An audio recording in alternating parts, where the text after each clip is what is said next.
uzasha kandi abahanga bavuga ko ntabwo uzasha mu ijuru ahubwo ari amaso ye ni ibintu by'umuriro ngo azajya aposhe akubite ishuri waje muri korali arebe impamvu wasaga azajya akubita impamvu wacurangaga azajya akubita impamvu wasaga gutura nibasanga warazaganye bakwera hoteli wadodesheje ukaza nyuma ibintu bizasha nibasanga ibyo wakoraga wayamamaza ibintu bizasha ibintu ukora mu rukundo n'izahabwa ingororano urangiza cyane abera iyo nyuma nirangira rero ngo Yesu azatujyana mu cyumba ayaya. Ndabasuje mu izina rya Yesu Kristo bakunzi ba Jean Baptiste Bolingo TV, ni mugubwe neza aho muherereye. Ni kuri iki cyumweru rero aho turi ADEPR Kankuba, abo ni abanyeshuri bitegura kuzabatizwa ejo bundi rwose. Imana ishimwe baho ngaho nyine bari barimo berekanwa ku munsi w'amateraniro nyine mu rusengero. Imana ishimwe kandi Imana izabane namwe, izabaha ubwenge. Iri korali y'Kankuba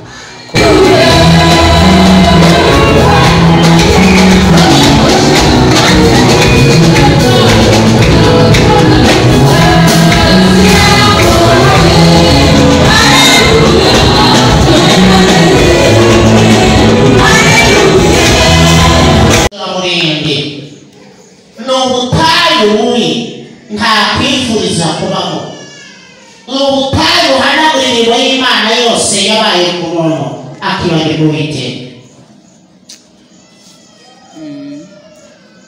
Mose rero ni ahangaha yandikiye iki gitabo yihanangiriza kuko Uwiteka yamubwiye ati ihanangiriza abo bana kuko nibo ngiye gufatisha igihugu, ariko wowe na bene wanyu ntabwo muzarenga ubutayu. Iki gitabo rero cyitwa gusubiramo amategeko, repetition de la loi, gusubiramo amategeko n'ibyo byiza byayo. Arimo kubihanangiriza kandi mwumvise yuko basogokuru banyu bakoze ibizira n'ibi, Imana ikabacapa, namwe nibikora izabacapa. Kandi mwumvise yuko inyanja yigabanyije bayigeze bitukura bayigezeho, namwe n'ubaho Uwiteka. Haleluya haleluya, Imana izagenda imbere yanyu. Kandi mwumvise yuko ibi byagenze nabi, nugira umwete wo kumvira Uwiteka dore imigisha izakomaho, ariko mutayigira dore umuvumo n'indo n'imoso. Nukumvira Uwiteka uzahura n'akaga n'umuvumo, nukumvira Uwiteka uzahabwa umugisha. Turagize cyane amen. Ariko tuna abana mwe rero mugiye kwaduka mumenye ibyatubayeho, dore nanjye ntaho ngigiye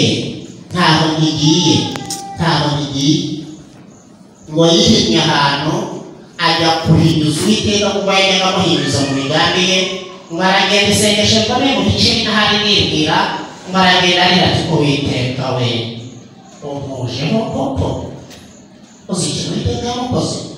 Yarambwiye ngo jyawe igiye Pisiga, umusozi wa Pisiga aho reba Kanani yose, aho reba igihugu yaretse, ni umusozi muremure ureba igihugu ukirebe urebe kuko ahantu muri Kigali ureba za Remera ureba za Kimironko, kandi icyo gihugu ugiye guhabuza uburwayi bariya dore mukirebesha amaso. Jya ku musozi wa Pisiga ugende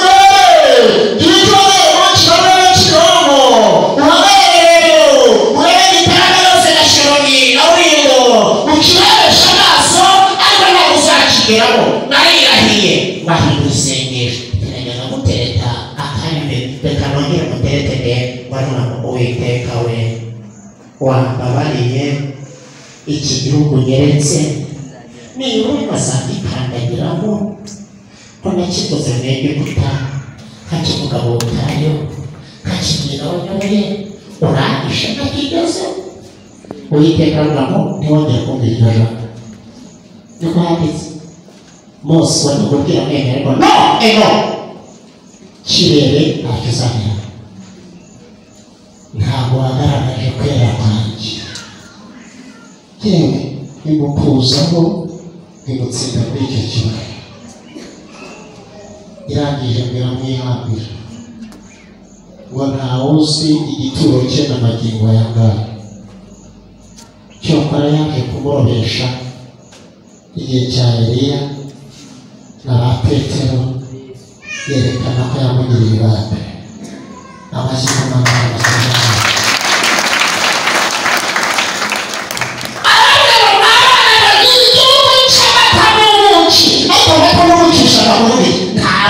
muri Israeli ntabwo bagombaga kujyayo ngo basange ibitiba n'inzuki ubuki ushaka kuvuga uburyohe n'imvugo y'umwuka amata umwana wanyweye amata ntabwo yanduranya ntabwo asa n'umwana wanyweye mu bivuzo ntabwo basa niyo mpamvu igihugu cyacu cyashyize ubworozi imbere amata ni ingenzi ariko iyi n'imvugo y'umwuka Imana ishaka kuvuga ngo ni igihugu cy'umwitegeko muzajyayo mubone depandansi muzajyayo mubone ubwigenge bwuzuye liberite totale muzajyayo mubone umunezero uzajya ujya papa uzajya ujya kwa meya usange no kwa so wanyu uzajya ujya mu muhanda wo kure usange n'umushiki wawe urimo kuyobora imodoka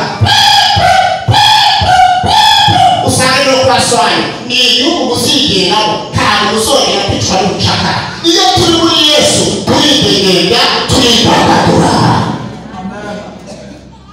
unamuka ukishima wakabaka nawe ukishima kuko Yesu ari mahoro turakiza cyane n'abana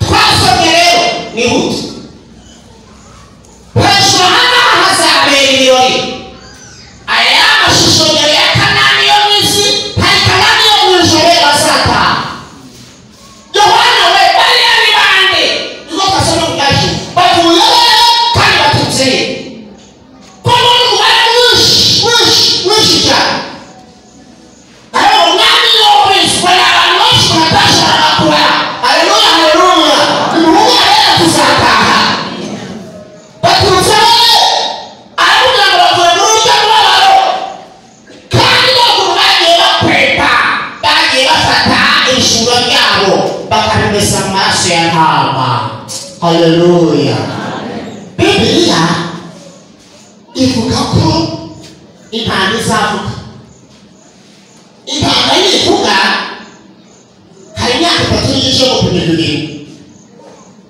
hejuru aha kandi haraho amajuru 3 amajuru 3 hari ikirere cyera cy'inyoni naho imvura ituruka hakaba ijuru rya kabiri ijuru ry'abadayimoni rya mbere n'abaperesi hahandi abadayimoni batangira amasengesho hakaba n'ijuru rya gatatu h'Imana nashi aho niho bera bazaba Imana nikuva rero abera ngo bazaturuka mu mpande enye z'isi kandi nicyo bita kiliziya iyo bavuze kiliziya ntabwo ari katolika gusa harimo umugeni ntawacu ubanza iyo bavuze kiliziya bavuze eglise kiliziya eklesiya ni muziyo n'indimi mu kigiriki ariko kiliziya ni abantu bavuye mu moko atandukanye mu mahanga atandukanye bizera umwami Yesu kugira ngo bamukorere umurimo urakize cyane amen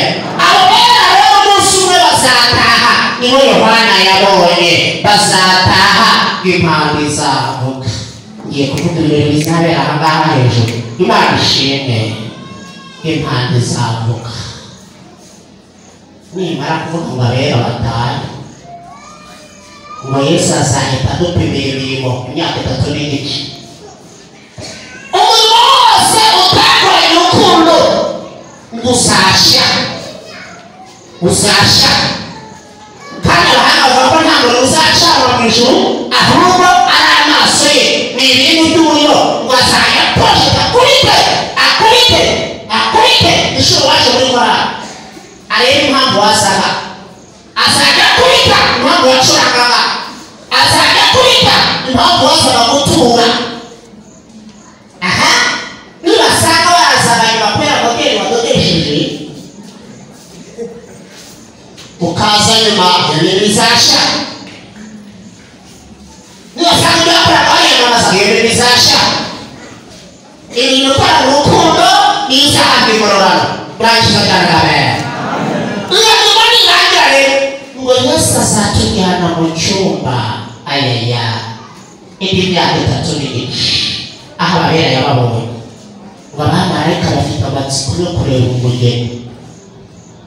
Abahanga bavuga ko mu bintu Yesu yajyanye mu ijuru azutse ngo yajyanye inkovu nizo yagiye yikoreye inkovu mu biganza no ku maguru. Muri Zakariya ntabwo baramubonye ngo wabaye iki wagiye uri ijambo wagiye uri muzima izo nkovu n'izo beri wabikuye he kuba tugarutse wabaye igisenze he buri byo yasubiranye mu ijuru buri byo ibimenyetso yajyanye ngo agezeho ariko amashusho n'ibizima niko mu biganza byagenze bite mu rubavu byagenze bite ngo arababwira ngo nakomerekeye mu nzu y'inshuti zanjye. Haleluya. Ngo nakomerekeye mu nzu y'inshuti zanjye nagiye gushaka inshuti zanjye ziramboneka ariko muri abo baguze muzabonamo ikizabamo.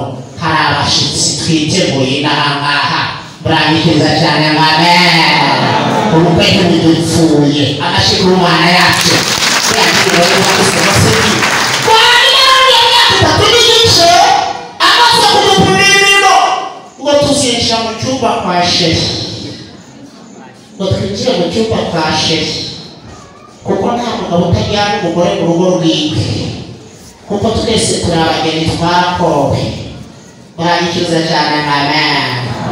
Tuzinjira mu cyumba kwa shefu nitwinjirayo rero bahazaba ibintu bikomeye cyane ngo ntawe uzakingiriza undi. Reka da Yesu bazaba ari we mucyo. Imana ishimwe. Ngo ntawe uzicara imbere y'undi ngo amukingirize ariko ngo protokole zari hari zaba ikomeye. Ya mirimo izagenda yitendeka ahantu ikutegereza n'izaguha ibyicaro kugira ngo hatazaba akaduruvayo. Abo bigishije ijambo namwe ngo twebwe kera tukivumba iyo yajyaga kuvumba bahita kureba igicuma kigana akariho nawe ujya kwicara kugira ngo kihagusange. Nta kaduruvayo rero kazaba mu ijuru. Hariyo protokole bayikiza cyane amen. Iyo protokole bahani izakorwa n'ibintu.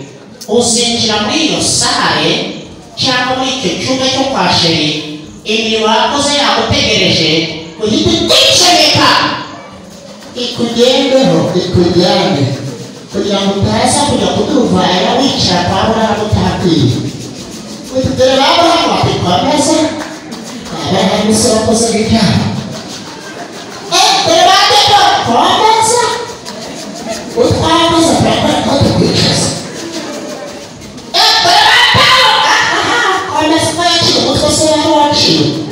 wena kubura kawuga konga ati mana ndapfuye mana ngufuye kubura kawuga gusa ikujyane imirimo ikujyane bata w'igihe komeza atambise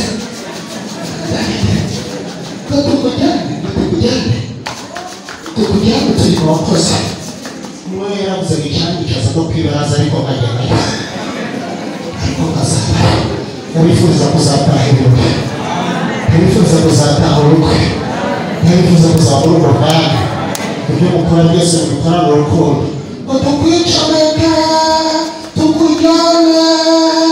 tukujyane ugira ngo wicare muri karitsiye hanini wakoze kandi ahawe kwambara umwambaro mwiza w'igitare. Iyo kanzu ni imirimo y'abera gukinguka kandi imirimo ijyanye nayo bakurikiye amashyigo n'abana cy'amashyigo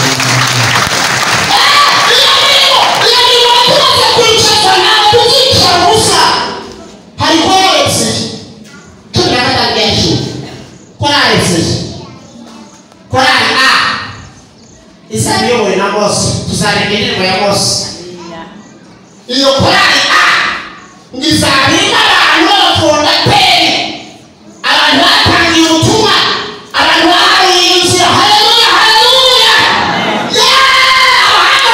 umuririmbyi wa mbere w'iyo korali yo kwa Mose ikoreje umuririmbyi wa mbere usanga ku murongo w'imbere ni Abeli.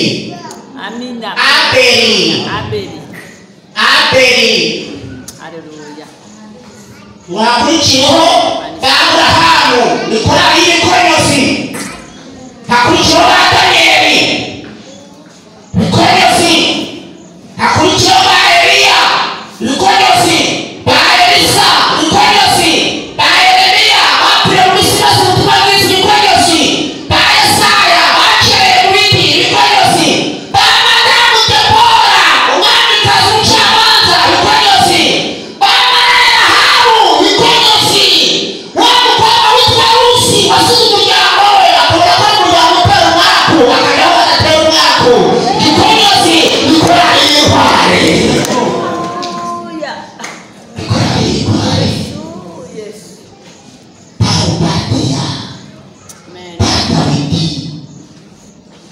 ba Yosefu bafashe muri yabo bakanga kuryamana n'abandi bakanga poromosiyo ariko Imana ikaza kubaha poromosiyo. Imana ishimwe ngo niko hari ibikonyozi ngo bazaririmba kuva mu itangiriro kugeza muri Malaki ngo bahimbaza ineza y'Imana. Murayicuza cyane bahimbaza ineza y'Imana. Iyo korali nizo tuyatangarishuwe ngo niba muri icyo gitambo twinjiye mu cyumba kwa Sheri. Haleluya! ngo niba kujya korali ngizahiri indirimbo ya Pawulo. Iyo korali izabikaze iyo korali niyo tuzaba turi natwe abizeye Umwami Yesu. Amashikumanya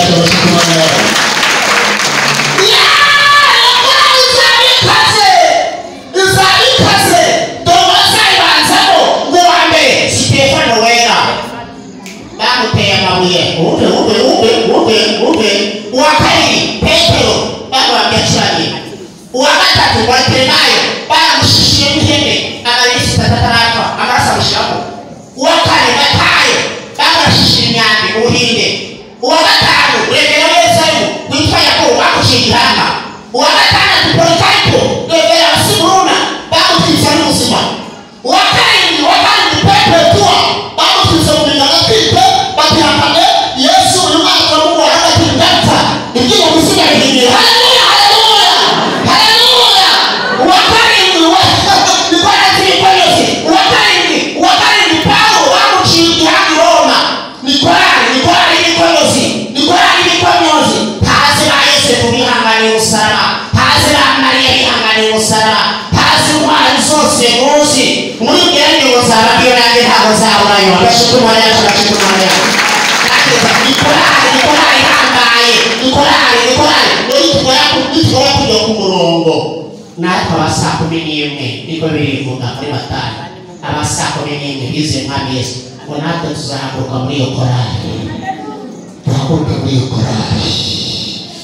Iyo korali izaba ihambaye. Yesu ngo azakenera kuyobora iyo korali kuko ari korali yo mu gihe cye, korali izareba indirimbo ya Ntama. Ndabifuriza kuzaba muri ibyo birori. Haleluya!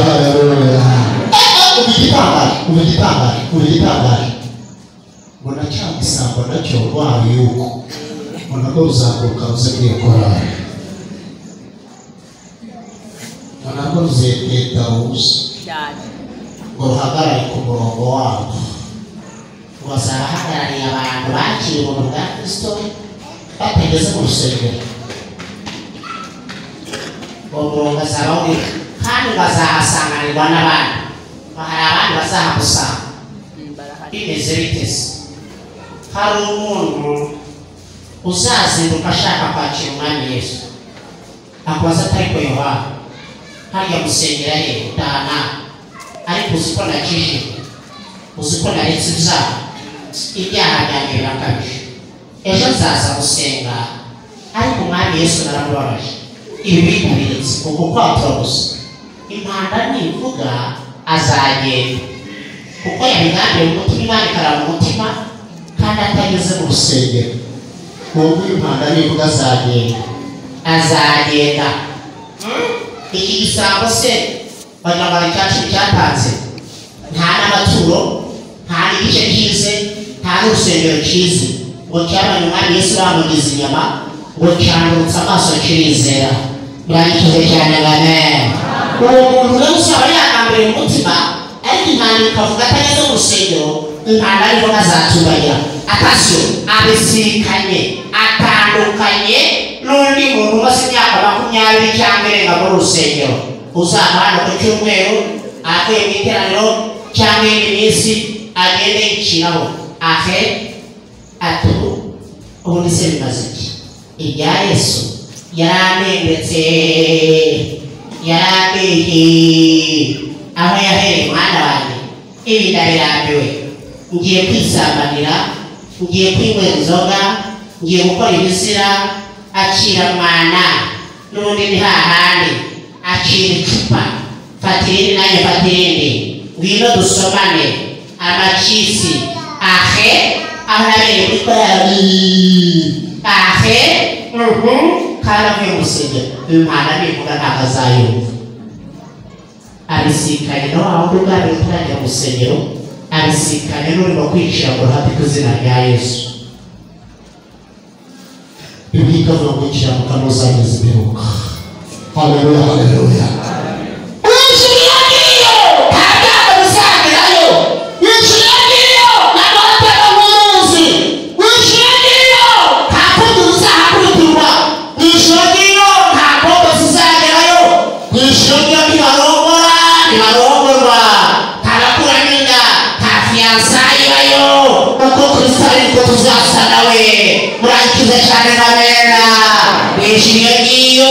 Nishobora tugasinzira ijoro rimwe hahora iteka n'iteka.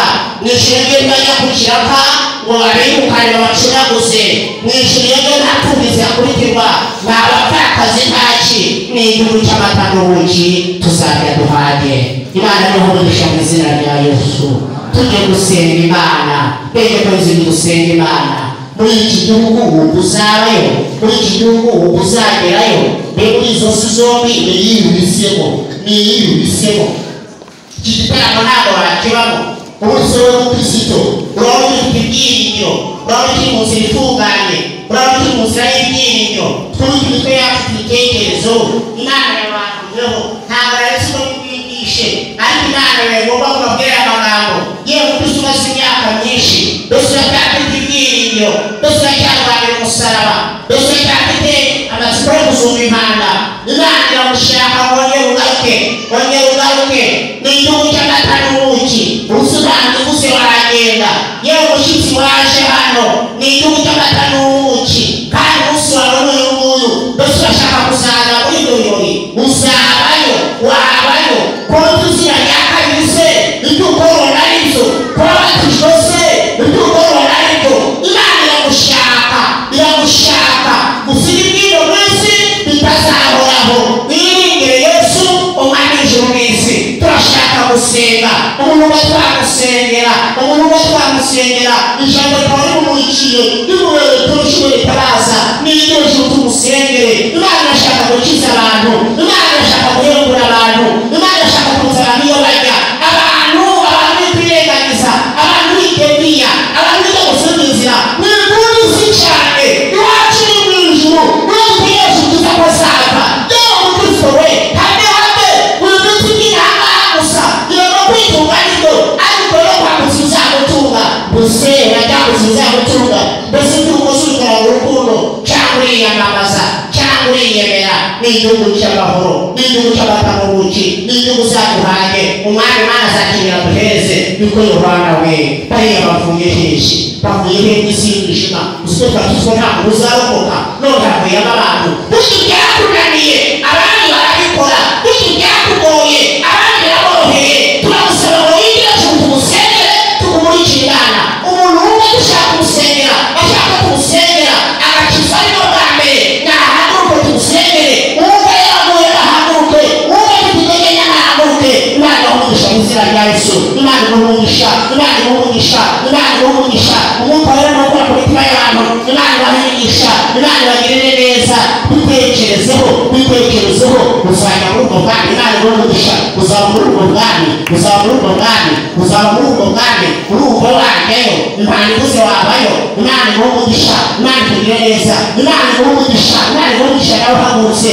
Imana ibahe umugisha nawe. Imana ibahe umugisha. Urumva wa muri icyo gihugu. Ese Imana ivuze wagenda. None waba urabona abangaba babisikana n'abaje vuba kandi bamaze imyaka muri rusengero. Ibyo ukora ntabwo ari byo. Ibyo ukora ntabwo ari iby'abana b'Imana. Imana irashaka kugororoka. Ni igihugu mwabana mwe. Ibyabaye kuri ba sogokuru namwe yabibakora. Imana ntiyeguza izuru. Imana irahana. Va mu gihano kuko umushinga w'Imana ugiye gutera. Hano mu musorera oya natwe twarimo none turashaje. Umuntu arasaza, umuntu aba kuri pause, umuntu arahinduka. Uyu munsi ni wawe. Tugiye gusenga Imana. Imana ibagirire neza. Imana iguhe umugisha mukecuru. Imana iguhe umugisha mubyeyi. Abantu barimo kubitekerezaho. Imana iguhe umugisha. Imana ibombegisha, Imana ibombegisha. Hanyuma Imana iraba mu mutima kitugasaba ihana n'abatura uragira ngo bigende bita ntabwo batugusengere ntabwo bagusengera ibyakunaniye tugukuweho izo mbaraga z'umwijima tugusengera Imana kandi nawe utangiye urugendo rwo kweza ubuzima. Imana ibamugisha mu izina rya Yesu. Imana nyir'ingabo ntawera nkawe urakiranuka. Icyo ni igihugu twese tugaranira kugeraho ariko duhura n'ibitego duhura n'abadayimoni badutahira tubona aho twaciye tubona aho twasitaye tubona aho twakoze ibyaha tubona aho tutagenze neza. aba ni abana bawe bumve ubugure babone ukuboko kwawe babone ineza yawe amarembo y'ijuru ntahugiye imigisha y'Imana iwawe mu izina rya Yesu. ibyari byaribanye ongera uzuture kuko bamenye neza yawe kandi abasaba ubugingo ongera ubandike. turabashimira ubwigwaje mu izina rya Kristo Yesu tubikora amashyi. Amen. Kandi bamugisha mu izina rya Yesu. yagira ngo mwigenge twese duhaguruke tubwire umwami Imana ngo urugendo dufite rwo kujya mu ijuru tubashishe tuzagere muri ibyo birori Imana ishimwe. tugiye iwacu w'ijuru uze kwisigara umusingizo mucunguzi uze kwisigara abagezeyo barabwiriye barageze mu mwana w'Imana abandi bari mu nzira uze kwisi nushaka ngo tujyaneyo ihane iringira mukizo ihane padurwa butwaro wikoreye embera uturuhuke tuzabane mw'ijuru.